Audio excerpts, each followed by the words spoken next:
Hey, in this episode, I am talking about a couple things. So I find this whole cubby in my dad's house full of stuff, and I go through it. I go through the stuff with you that I find, and it's all my treasures that I thought that I lost. And then I talk to you about how you really shouldn't ever lose yourself to someone else's path, and how I did that for about 7 years, and how it was to drugs, and how it was to um like being abused and PTSD, and how it was also to burners and like the 10 commandments of burners and what that means. And then I talk to you about being jaded and what it looks like to move on from that and how you can do that too. So this is a eclectic episode, and I hope you'll enjoy it.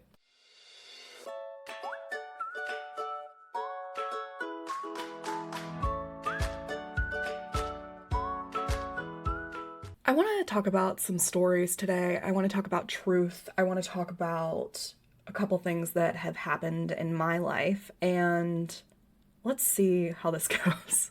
So, when I moved out of my dad's house like 7 years ago, I was doing it under some kind of rushed circumstances, not on my own behalf, but I was moving in with this guy for his own reasons. He was actually getting kicked out of a place, and it was for some unsavory reasons. And instead of using that as a red flag to say I should actually probably end this relationship, I decided that I would bail him out and I would use all of my money, all of my savings, all of everything, and put my own life, my own business, my own everything in jeopardy, and find a house for us, and do all this stuff. And all this to say that when I moved out, I thought I took pretty much everything. And I lived in that house for 6 years, and since then I have moved into another place. And I have been back to my dad's more times than I can count. I mean, it's not like I don't see him. He's was only about 25 minutes away from the first house, and he's about 45 minutes from this house. And when I look for things sometimes, I look for things and I'm like, I don't know where my buttons are. What happened to those? And sometimes I wonder what happened, and sometimes it's just frustrating. And at a certain point, I remembered that my dad's house got kind of like renovated. My mom came in and she helped renovate my dad's house, and it looks so much better. She took all the carpet up, and it's just completely different. The house is honestly, it's like you wouldn't recognize it from what it looked like when I lived there. And it's kind of helpful, honestly, because when I go up to the room that I lived in, it doesn't feel like my room at all. It's like a completely different home, honestly. So when I go in that place, it's just like my dad's room. It's not my room anymore. And I go there often to clean and things and maintain and check on things. And I was there earlier this week, and I was there with Matt. And maybe that's why I saw it through a different lens, because I was kind of like pointing out some stuff. And I was like, yeah, this was my room. And I don't know why I was like thinking about it like that. I was thinking about, this is where I slept, and this is where all these things happened. And I pulled back the door and I saw it again through my eyes as like a 19-year-old looking in this mirror of the places that I would have dress up parties with Katie and Jen, and the time that we bought like a $40 ficus from Michael's craft store, and we had an indoor picnic. And I don't know why that was like all coming to me for a second. And the only piece of furniture that's in that room that was old, like that was still there, was this little shelf. It's been painted, but it's the same. And it's behind that door. Actually, the mirror on the back of the door is the same. And I looked, and there was like some stuff of mine on the back, and I was like, oh. And then all of a sudden I looked up, and there's this cubby. It's a cabinet, I guess. It's a cabinet, but it's behind the door. And I don't know why in all of these years I have never remembered that that is a cabinet. And to be fair, I really don't remember good amounts. Like, with having PTSD, there are literal chunks of my brain that are missing from, or my memory, and I guess not my brain, but my memory from parts of my years of my life.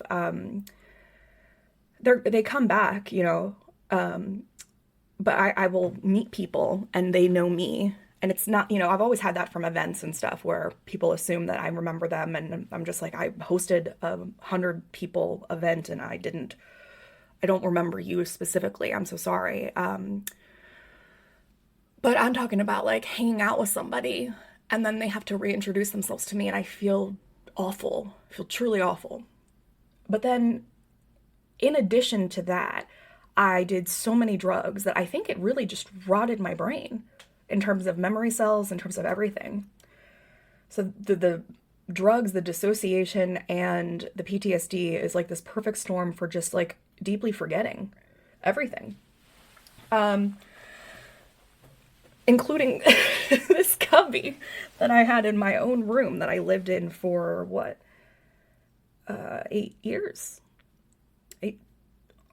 9 years? Okay. So anyway, I open up this cubby, this cabinet, and it's deep. It's really deep. And all of a sudden, so much comes flooding back to me. Like everything, how the room looked, everything. Like all of this stuff is in there. All of this stuff. Like so much stuff that I left in there. And there's a giant pile of magazines, which I understand immediately that I didn't take those because they were cumbersome and heavy.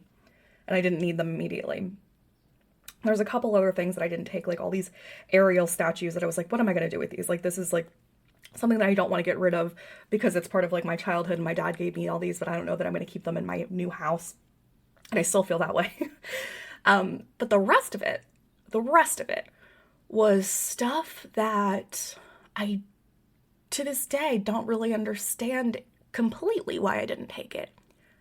It might actually be the most important stuff in my life. Like, it's stuff that if there's, when you're like, what would you take in a fire? It's that stuff. And maybe the reason that I didn't take it is because I didn't trust him. I didn't trust myself. I didn't trust where I was in my life. I knew everything that was happening. Maybe my higher self was like, leave this here. Leave this in this cubby. No one's going to touch it. Nobody else in this house knows that it's here. It blends in with the wall. It's a secret. And no one did. It was untouched. And the stuff in that cabinet, besides the magazines and the aerial statues, was boxes and boxes of the best mail art that I have received from the best people all over the world. I'm talking like the most gorgeous, intense collages and pieces of art. I was involved in the mail art community for, 7 years, pretty actively, maybe that's an extension. But I did the 365 Days of Mail Art project when I was about 19 or 20, and that immersed me into that world so heavily, and I gained so many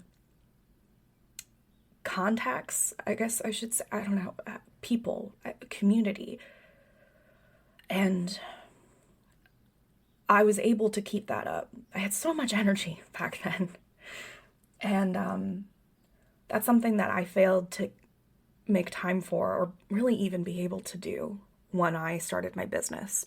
And everything just kind of stopped with mail. And if you're somebody that knows me from mail, you're the best people, truly. I mean that.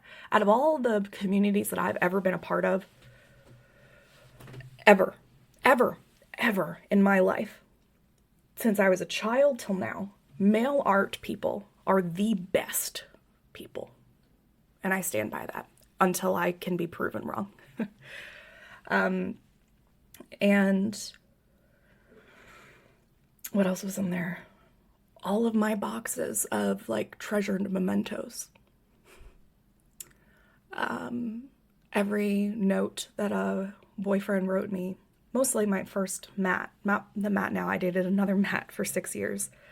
All of his notes to me, mixed CDs, mixed tapes even,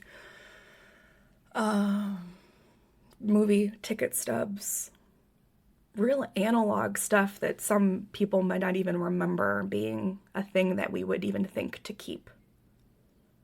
I have real stuff. I mean, my tassel from my high school graduation cap.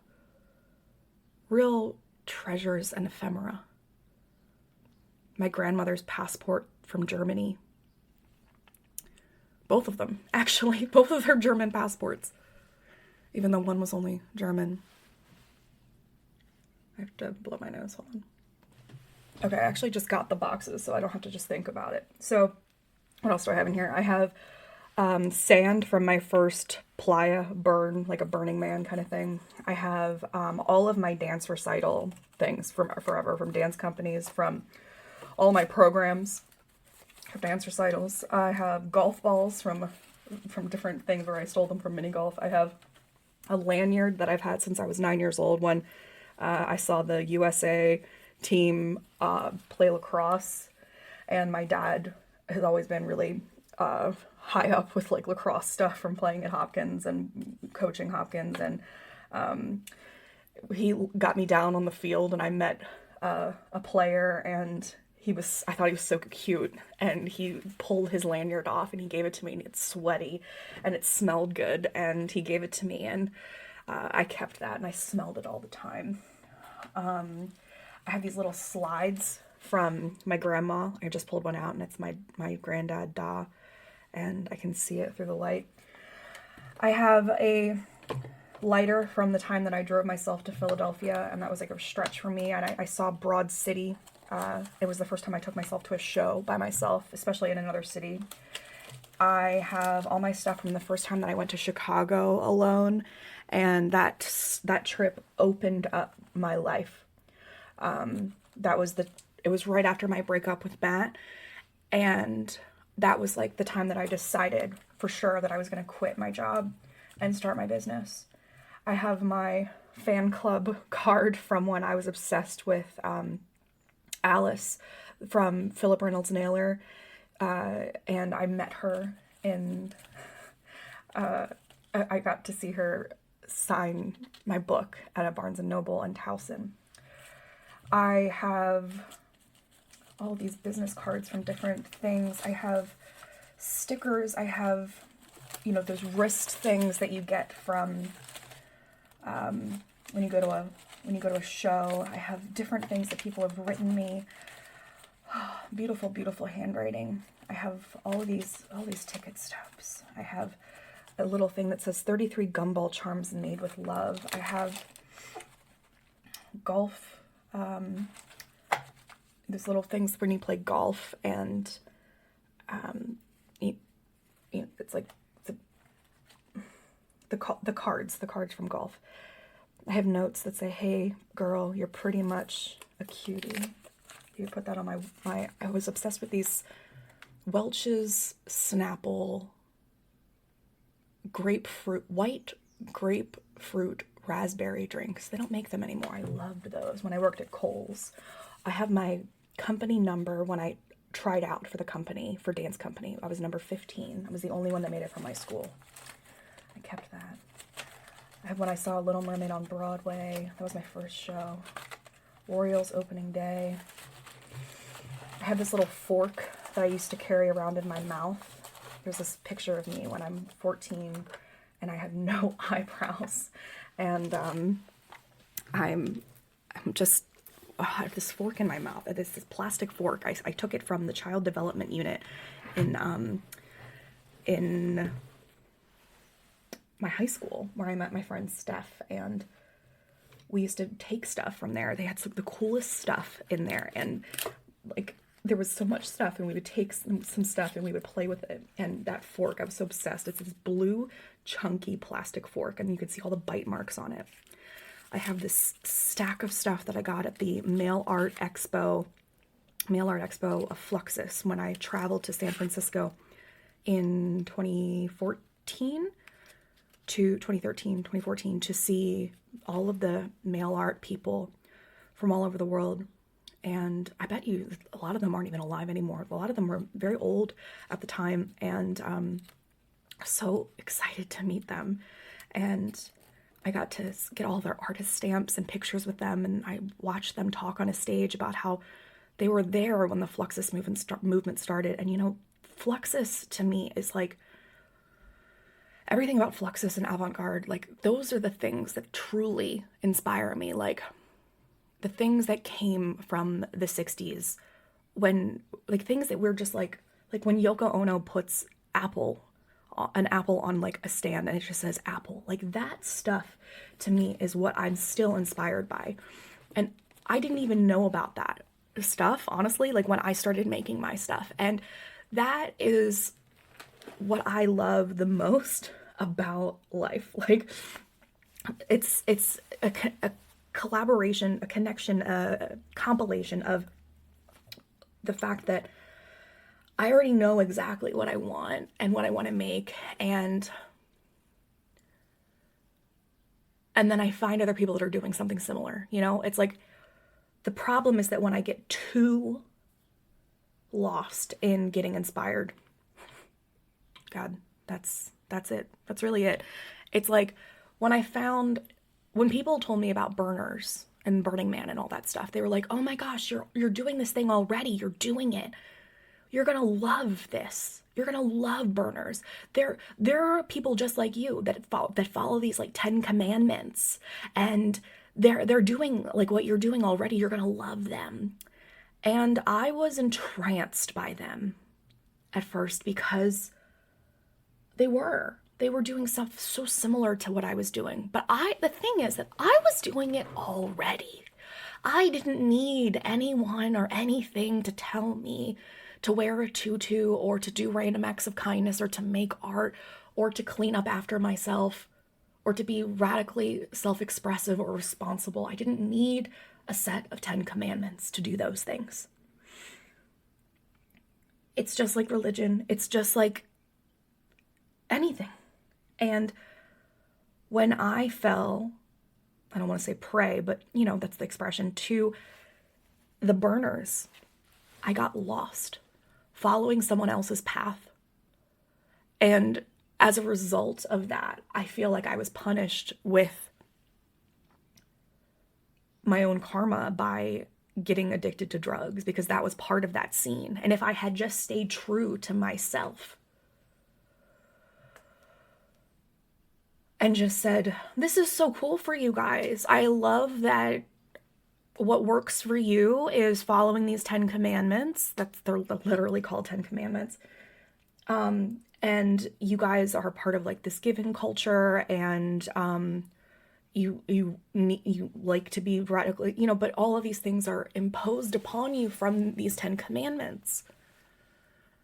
And if that had been something that I could have acknowledged for myself and just stepped away and continued to do exactly what I was already doing, putting ATMs in, or putting balloons in ATM vestibules and covering the world with my stickers and my art and my love and kindness on my own terms without needing to look to what other people were doing, I would be in such a different place right now.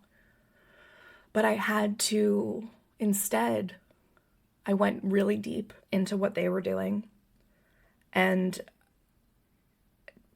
became a casualty of the circumstances of part of the symptoms of that scene, which were the drugs. And one of them really got me. And luckily, I was able to stop after about 7 years. But it really affected me. It affected my brain. It affected my body. I have a hole in my nose. It affects my breathing. It affects everything. It affects my memories. It affected my business. It affected my money. It affected my relationships. It affected so much. And it affected my trajectory. And of course, I'm ultimately grateful because I learned, I have compassion, I have empathy, I have more experiences than I would have. And I know that I wouldn't have met Matt because I would have been on a different thing, you know? And of course, I can also be angry at myself mostly, you know? I'm definitely also angry at the people that gave me drugs. But it's also not their fault because they thought that that was the thing that helped. Anyway, that was a tangent. The point is, we can't lose ourselves to someone else's path. If what you're doing in life, this is my advice, if someone says, oh, you're doing this, you're gonna love what they're doing then. Next time that happens, if that ever happens, I want you to just be like, that sounds great. Sounds like, I don't know, like just acknowledge that like you guys are parallel thinkers. And I don't want you to get caught up in getting sucked into inspiration too much because that's something else that I do with like artists and stuff. That's how this started, Yoko Ono. Like I was already doing that kind of stuff with like Carrie Smith and Yoko. Carrie Smith is clearly deeply inspired by Yoko Ono, even if she doesn't know it, you know? And I am clearly inspired by Carrie Smith and Yoko Ono, even before I knew it. When I found those people, I was already doing what they were doing. And we can blame or we can say, like, you stole from those people. And that's fine if that's what you need to do to say whatever. But the thing is that, like, I didn't know. We are thinking similarly. We are just those kinds of people. Maybe there's a couple people that are going to think like that. And that's wonderful. We need a couple of them. We need more of them. And I love that. I love that. But sometimes I will get sucked in to being like, oh, well, that's what Yoko's doing. That's what Carrie Smith is doing. That's what I need to do. If this is what guerrilla art is, then this is what I must do in order to be a guerrilla artist. Fuck that. Yoko and Carrie didn't tell me to do disposable cameras, and that's one of my favorite things. You know what I mean? Like, just do whatever you want to do. And don't try to subscribe to the 10 commandments, whether they are in religion or the burner community or of guerrilla art or whatever the fuck. There are no 10 commandments for anything. There's just you.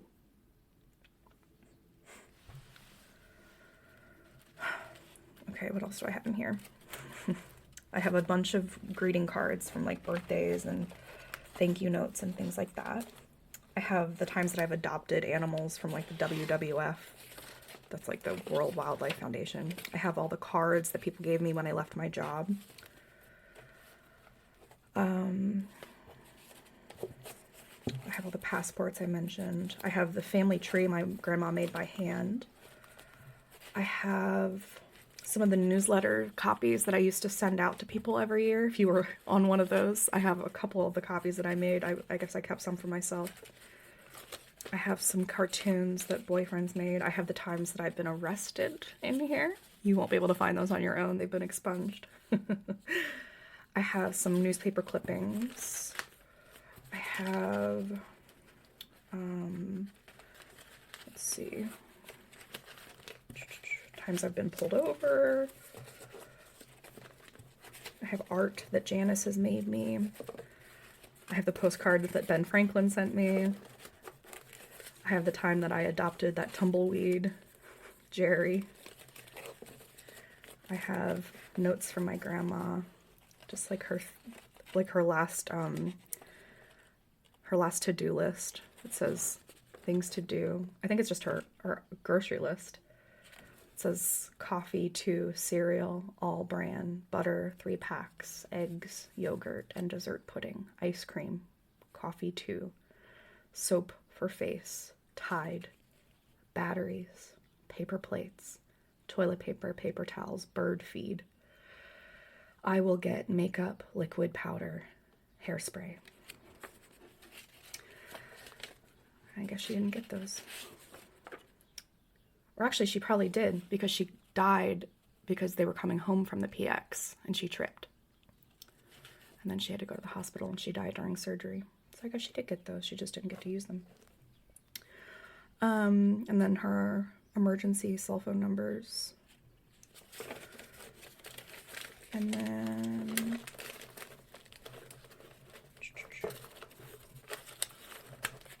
my number from when I did the color run, some old Chuck E. Cheese pictures when I went to SeaWorld. I have this CD from this girl Carly, who was this blogger back when blogging was a thing, and she made me this song, and it was about Mary. It was about my name, and it was lovely. And I can't figure out how to play it because, like, literally none of my stuff has a CD drive anymore. Like, did you know that? I didn't even realize that it was lacking a CD-ROM. Like, my laptop and my my computer don't have CD slots anymore. Fucking Gen Z. And my car is so, it's gonna, she's on her last bit. The CD thing doesn't work anymore. Like, one CD is just stuck in there permanently. And it has not ejected in a couple years.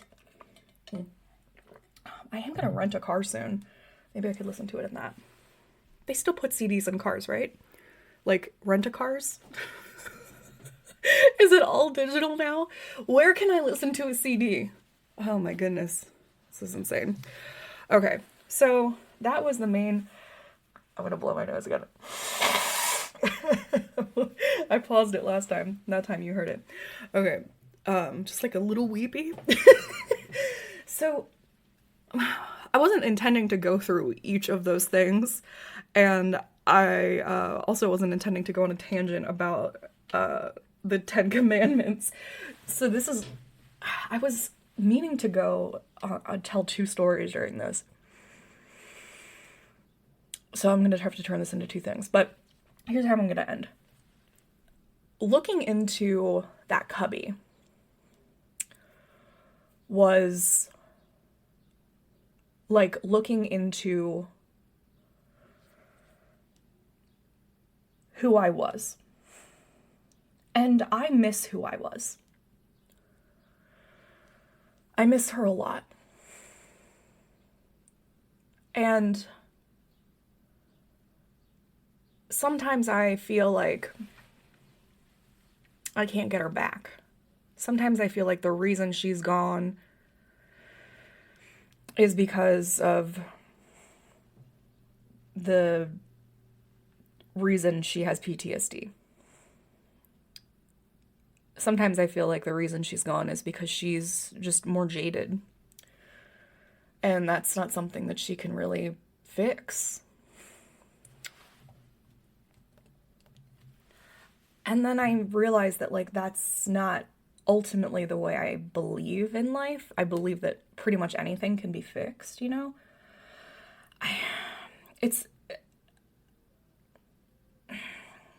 Talking about myself in this way is difficult because when I am honest like this, it feels not that inspirational. And I want to be real, and I want to be practical, and I want to be optimistic, and I want to be functional. I want to give real tips, you know? And I also don't want to do anything that I wouldn't say myself, that I wouldn't do myself. You know what I mean? Like,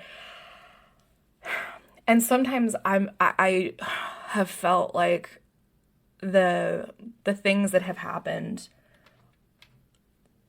make me like it's been a slow burn of jaded. And by jaded, what I mean is, I guess, trust and this adultness, this seriousness, this hardness, this guardedness, this, I don't know. It's not a way of being necessarily. It's not a constant reminder necessarily. Maybe it is a way of being. Maybe it's